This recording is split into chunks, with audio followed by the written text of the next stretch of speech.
বাঙালির বিনোদন এখন হাতের মুঠোয়। Click download the app now. ও জেতার জন্য আপনি চিন্তা করবেন না, যে গানই গাক রূপাই জিতবে। নাম্বার তো দেবে বিচারকরা। আমি রতিনদাকে সব বলে রেখেছি। রতিনবাবু শেখানোর পদ্ধতিটাই অন্যরকম দেখলাম। আরে ওরা হলেন জাত মাস্টার, কলকাতায় হাজার হাজার ছাত্রছাত্রী। আমিও তো ওনার ছাত্র ছিলাম একদিন। তুমিও গান জানো নাকি? ওই একটু আধটু। তাহলে তুমিও তো প্রতিযোগিতায় নাম দিতে পারো। পাগল, রূপার সঙ্গে যদি সেম সাইড হয়ে যায়। আসতে পারি? নাতিরা বড় শরীর খারাপ, তাই কদিন আসতে পারিনি।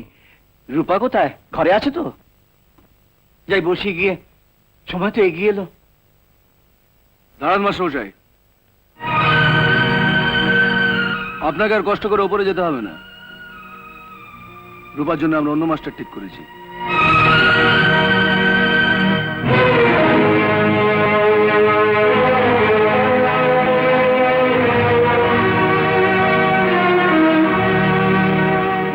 আপনি কিছু মনে করবেন না মাস্টারমশাই, ব্যাপারটা হলো এর সঙ্গে বোধহয় আপনার ঠিক আলাপ নেই। এ হচ্ছে শেখর, আমার ভাবি জামাই। ওর ইচ্ছেতেই মানে এই প্রতিযোগিতায় জেতার ওপর রূপার জীবনের অনেক কিছু নির্ভর করছে। তাই আর কি, প্রতিযোগিতার পর আপনি যেমন শেখাচ্ছেন তেমনি আবার শেখাবেন। না না না, আপনার ভয়ের কিছু নেই। আপনি গরিব মানুষ, এই কদিনের জন্যে আপনার মাইনে থেকে কিছু কাটা হবে না। রতিন বসুর নাম শুনেছেন?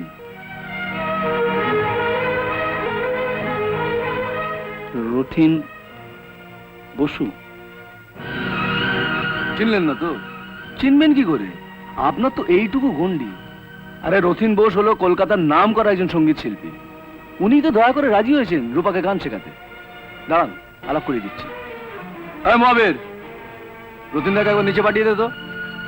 আপনিও গানের জগতে আছেন, উনিও গানের জগতে আছেন। আলাপ করে রাখুন, যদি ভবিষ্যতে। থাক থাক, অনেকদিন আসেননি মাস্টারমশাই। কেমন আছেন? শুনেছিলাম আপনার নাতিটা শরীর খারাপ, ও কেমন আছে? এখন ভালো আছে। তুমি ভালো আছো তো? আমি সবসময় ভালোই থাকি মাস্টারমশাই। হ্যাঁ, মানুষের যারা ভালো করে, ভালো তো তারা থাকবেই। আমায় তুমি ডাকছো শেখর?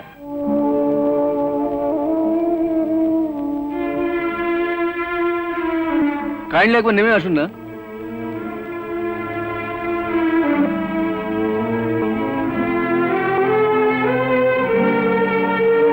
রতিনদা, গায়ের এই গানের মাস্টার তোমার সঙ্গে একটু আলাপ করতে চাইছেন।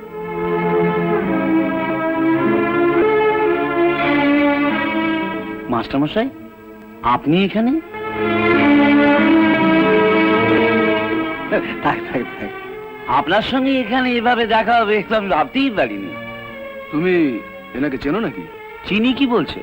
কলকাতায় ওনার কাছেই তো আমি গান শিখেছি। ওনার সুপারিশেই তো আমি কলকাতা রেডিও টিভিতে গান গাওয়ার সুযোগ পেয়েছি। শুনলাম তুমি নাকি রূপাকে গান শেখাচ্ছ। ভালো করে শিখিও, মেয়েটি বড় ভালো গায় জানো। ইনি রূপাকে গান শেখাচ্ছেন মানে? ও ও না না, মানে মানে আমি তোমার বাবাকে বলেছি। ব্যাপারটা হচ্ছে কি, মানে এই যে কম্পিটিশনের ব্যাপারগুলো, এগুলো এগুলো ঠিক আমি ঠিক বুঝি না। এগুলো কলকাতার যে এক্সপার্ট যারা, এরা বুঝতে পারে, বুঝে সেই জন্য আমি। নমস্কার নমস্কার।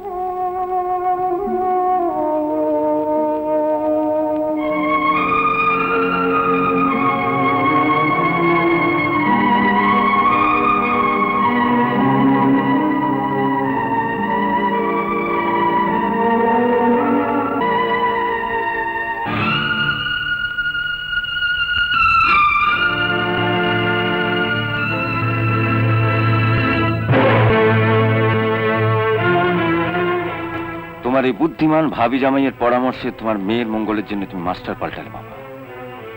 এবার এই অপদার্থ ছেলের পরামর্শে তোমার মঙ্গলের জন্য এই জামাইটিকে পাল্টাও বাবা, নইলে পরে তোমাকে পস্তাতে হবে। এই বলে দিলাম।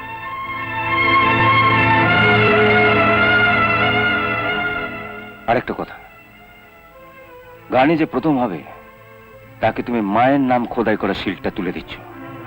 খেয়াল রেখো, এই শিল্ড সেই পাবে যে জনতার বিচারে প্রথম হবে, তোমাদের কলকাতার সঙ্গীত বিশারদদের বিচারে নয়।